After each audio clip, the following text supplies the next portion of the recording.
В этом видео мы рассмотрим, как подавать апелляцию в Roblox, а также кому и в каких ситуациях это обязательно нужно делать. Доброго вам здравия, добро пожаловать в пекарскую дюжину. На связи Йоу-Йоджи. Как всегда, не забываем оценить данное видео, оставлять годные комментарии и внимательно проверять описание с закрепленным комментарием. В ваших же интересах смотреть видео полностью и без перемоток. Приятного вам просмотра, а мы начинаем.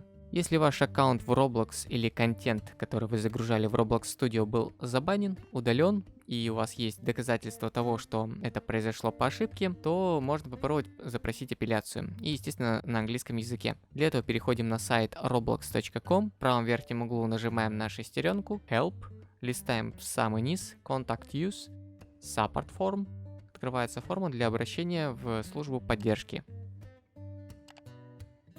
Далее нужно выбрать платформу и категорию. В нашем случае выбираем Moderation. Далее остается выбрать подходящий под ваш конкретный случай вариант и вежливо, детально и без ошибок, естественно, описать то, что произошло. При выборе апелляции контента нужно будет указать ID того, что было удалено. Если вы его не помните, то просто загляните в раздел Messages. Там должно было остаться сообщение с уведомлением о том, что контент с таким-то названием, ID по такой-то причине был удален.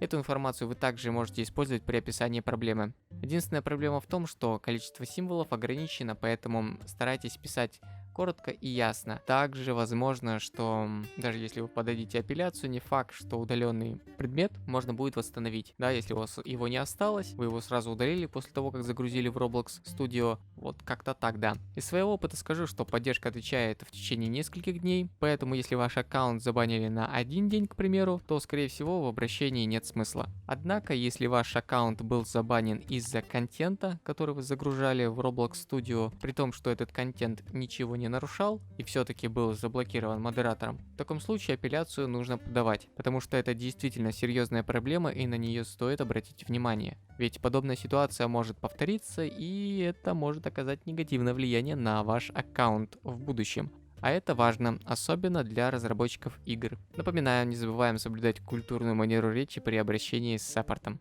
На этом все. Если данное видео оказалось полезным, не забудьте поставить лайк и написать годный комментарий. А если поделитесь этим видео в социальных сетях, то поможете не только развитию канала, но и другим, кому оно будет полезно или нужно. Не болейте, не скучайте, кушайте много вкусной и не менее полезной пищи. Всего вам доброго и до скорой встречи. Благодарю за просмотр и пока-пока.